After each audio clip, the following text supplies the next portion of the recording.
kembali lagi dengan aku dan kembali lagi di channelku ini, Metiani Channel. Dan videoku kali ini aku membahas seputar hal yang sedikit berbeda ya, karena yang aku bahas sekarang itu seputar daun kelor.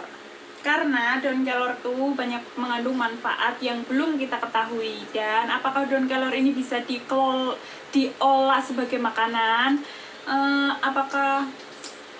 Apa aja yang terkandung dalam mitos-mitos daun kelor ini? Mari kita simak videoku selanjutnya. Dan buat teman-teman yang baru gabung, aku ucapkan banyak terima kasih. Jangan lupa juga like, share, komen, dan subscribe-nya.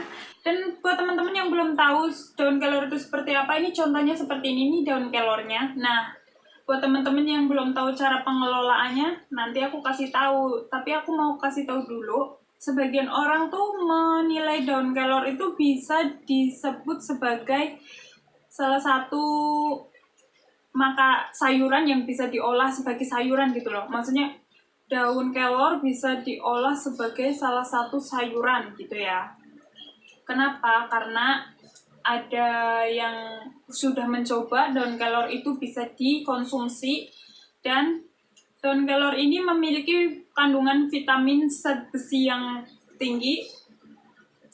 Dan daun kelor ini mengandung beberapa vitamin, contohnya vitamin A, vitamin B1, vitamin B2, dan vitamin B3, serta vitamin C juga terkandung dalam daun kelor ini ya. Daun kelor ini memiliki kandungan vitamin tersebut, serta daun kelor ini memiliki kandungan kalsium, zat besi, dan mengandung magnesium yang tinggi juga. Jadi daun kelor ini salah satu sayuran yang bisa dikonsumsi dan menyehatkan juga untuk orang yang mau mengonsumsinya. Tapi kalau kayak orang zaman sekarang kan mengonsumsi pilih-pilih sayuran gitu ya, bukannya gimana gitu. Tapi emang itu faktanya seperti itu. Mau konsumsi sayur ya kita nilai anak kita suka enggak sayur ini gitu. Kalau kita suka, anak kita enggak suka ya belum tentu kita masak ya enggak gitu loh, maksud aku. Pasti masaknya yang semua suka gitu. Oh ya, dan daun kelor ini memiliki beberapa manfaat ya. Dan yang aku bahas sekarang manfaat dulu. Dan manfaat yang pertama, daun kelor ini dapat mencegah diabetes karena daun kelor ini bisa menseimbangkan kadar gula yang ada dalam tubuh kita untuk menjadi stabil. Tuh, itu pencegahan yang pertama. Dan manfaat yang kedua, tanaman ini bisa mencegah berbagai macam penyakit, terutama untuk penderita kolesterol. Karena sebagian ilmuwan mempercayai kalau misalkan daun kelor ini bisa menyehatkan jantung dan juga mengurangi kolesterol bagi orang yang menderita penyakit kolesterol gitu. Makanya buat teman-teman yang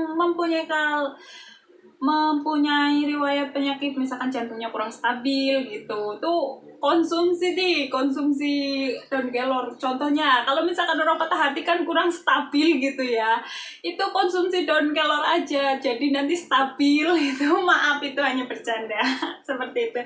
Dan kalau yang punya masalah penyakit dengan kolesterol ini beneran bisa dimanfaatkan kelebihan daun kelor ini gitu. Jadi kita mengonsumsi sayur tuh harus tahu ya, seenggaknya itu tahu efek sampingnya, tahu kebaikannya gimana, seperti itu loh. Jadi nggak sembarangan makan sayur gitu. Jadi aku sedikit-sedikit kasih tahu gitu ya, supaya kita sharing gitu. Oke, lalu kita lanjut. Dan untuk yang ketiga, daun kelor ini bisa mengurangi peradangan. Kenapa? Karena daun kelor dan biji buah kelor tuh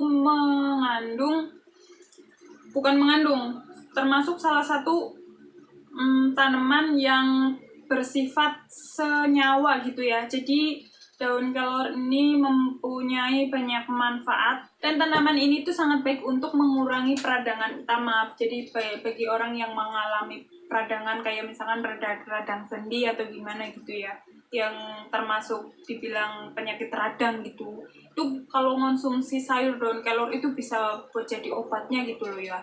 Yang penting tahu cara masaknya seperti itu, jangan konsumsi saat kita berpetik langsung konsumsi, itu namanya seperti kambing. Kalau enggak bahasa Taiwannya itu seperti iyang-yang.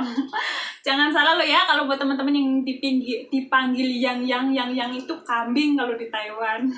Dan untuk manfaat yang keempat, daun kelor ini bisa mengurangi penyakit kolesterol. Kenapa? Ya seperti yang tadi sudah kita singgung.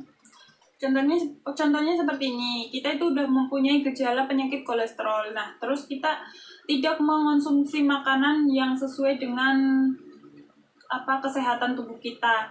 Contohnya udah penyakit kolesterol, makannya santan, terus yang tidak seimbang dengan kesehatan kita, itu akan memperburuk kesehatan kita gitu loh. Tapi kalau misalkan kita mengonsumsi sayuran-sayuran atau makanan-makanan yang kita konsumsi itu bisa untuk menyetabilkan kesehatan kita, itu bagus. Contohnya itu penyakit kolesterol. Kalau misalkan kita doyan, kita bisa mengelola daun kelor ini, itu sangat baik buat menurunkan penyakit kolesterol. Itu yang keempat. Oke, untuk yang kelima, daun kelor ini bisa melindungi tubuh kita dari keracunan penyakit arsenik. Dan untuk racun arsenik ini bisa ditemukan oleh makanan, sayuran, air, dan beras yang kita konsumsi. Tapi kita tidak tahu itu racun arsenik. Racun arsenik ini yang diserang itu semacam kayak penyakit jantung, terus penyakit kolesterol juga itu termasuk penyakit jantung.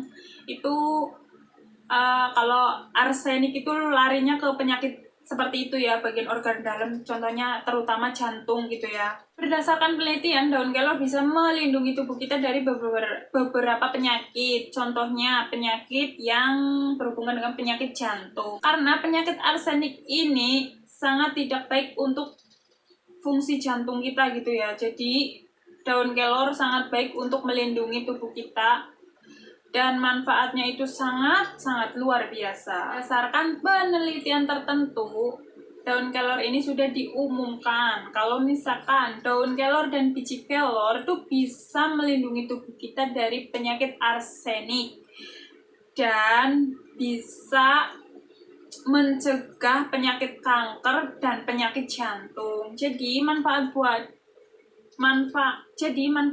sayur kelor ini sangat baik, benar-benar sangat baik. Itu untuk kesehatannya. Untuk manfaat yang keenam, daun kelor bisa mengatasi disfungsi ereksi. Susah atau gampang itu ucapannya, tapi itu ucapannya itu seperti itu. Dan meskipun belum pernah dicoba pada manusia, tapi para peneliti sudah pernah menguji cobanya kepada hewan tikus. Jadi uji cobanya tuh ke tikus dulu gitu. Nanti apa efeknya kan langsung kita diketahui seperti apa gitu ya. Yang namanya peneliti kan lebih canggih gitu loh ya. Maksudnya lebih ngerti gitu dibandingkan kita gitu loh. Dan daun kelor ini sudah terbukti, dan setelah diuji coba kepada hewan tikus, ternyata hasilnya itu sangat mengejutkan. Kenapa? Karena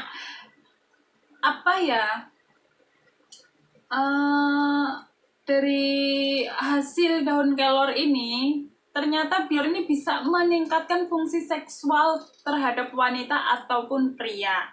Dikarenakan kadar testosteronnya itu sangat keren, sangat tinggi gitu. Itu kenapa bisa seperti itu. Dan kita langsung lanjut saja untuk yang ketujuh, jangan keenam. Keenam itu bikin geli, ketawa mulu aku kalau baca artikel ini. Jadi kita langsung lanjut yang ketujuh ya. Saat yang ketujuh, daun kelor itu bisa menyehatkan mata. Jadi buat teman-teman yang merasa penglihatannya kurang jelas, itu bisa mengonsumsi daun kelor. Dan untuk daun kelor yang kering terus ini, kalau misalkan daun kelor yang sudah dikeringkan, itu mengandung vitamin A dan 10 kali lebih baik dibanding kita mengonsumsi wortel. Jadi kelebihannya itu sangat luar biasa untuk daun kelor ya. Tapi sebagian besar tidak suka dengan baunya gitu ya. Aku udah pernah nyoba daun kelor tuh baunya gimana ya? Enggak begitu enak lah kalau dikonsumsi gitu, enggak enak gitu. Dan buat teman-teman yang mempunyai penyakit mata, ini bisa konsumsi ini. Tapi kalau tidak suka jangan dipaksa ya, karena Kita boleh mengonsumsi makanan kalau misalkan kita suka, tapi kalau kita tidak suka jangan dipaksakan gitu. Seenggaknya aku menjelaskan sedikit manfaat-manfaat yang ada terkandung dalam daun kelor ini. Maaf kalau misalkan aku menjelaskannya agak bertele-tele, karena apa? Aku baca artikelnya itu tertawa sendiri gitu. Lucu kataku, tapi ya menurut kalian boleh komentar yang baik-baik aja ya. Jangan menilai karakter aku, tapi nilailah penjelasannya itu seperti apa gitu. Dan buat teman-teman yang belum tahu cara mengelolanya, aku mau kasih tahu. Daun kelor itu bisa dikelola menjadi beberapa macam makanan dan beberapa alat kecantikan gitu. Ini yang pasti orang cewek-cewek pada suka. Contohnya, kalau misalkan yang pertama tuh bisa dibikin sup, bisa dicampur sama jagung atau wortel gitu ya, terus sama daun kelor gitu, bisa dimasak seperti itu yang buat bikin sup. Terus dibikin bubur. Bubur cara masaknya tuh daun kelor ini bisa dimasak bareng sama nasi, dibikin bubur gitu caranya ya. Bisa disajikan dengan bawang merah. Kalau sudah matang gitu kita taburin bawang goreng gitu. Itu kalau bubur. Dan untuk yang ketiga itu bisa dibikin jus minuman herbal.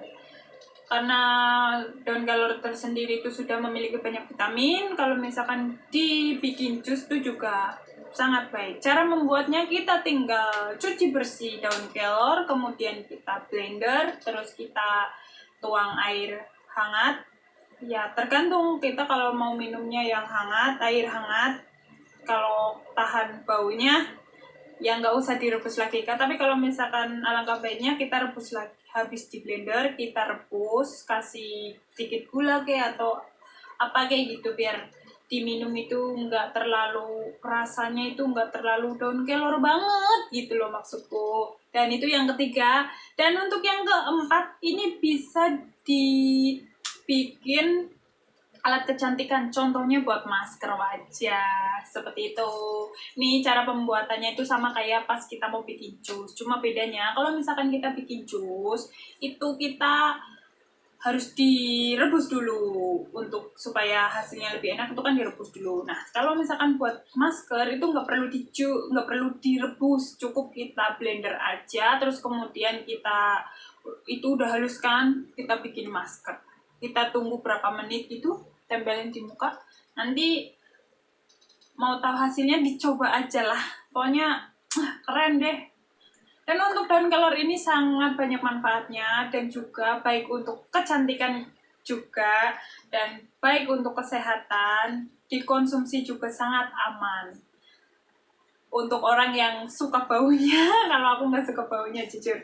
Tapi aku sedikit menjelaskan beberapa manfaatnya dan mungkin cukup sampai segini saja yang aku jelaskan, karena artikelnya itu terlalu panjang, takut durasinya itu terlalu panjang juga, jadi aku bikin singkat. Dan buat teman-teman aku ucapkan banyak terima kasih buat teman-teman yang selalu support dan selalu dukung channel aku ini dan selalu like, share, komen, dan subscribe. Aku ucapkan banyak terima kasih dan aku ucapkan terima kasih juga buat teman-teman yang baru gabung. Oke, aku ucapkan banyak terima kasih. Dan di video kali ini aku mungkin cukup sekian dulu ya, karena ini udah terlalu sore, udah hampir jam 5. Dan buat teman-teman aku ucapkan banyak terima kasih. Mungkin sekian dulu videoku tentang daun kelor. Apabila kata-kataku ada yang salah atau kurang berkenan di hati, saya ucapkan mohon maaf, saya ucapkan banyak maaf, dan saya ucapkan banyak terima kasih sudah menyimak videoku dari awal sampai akhir. Dan salam santuy dan salam sejahtera buat kita semua. Salam thank you dan bye-bye.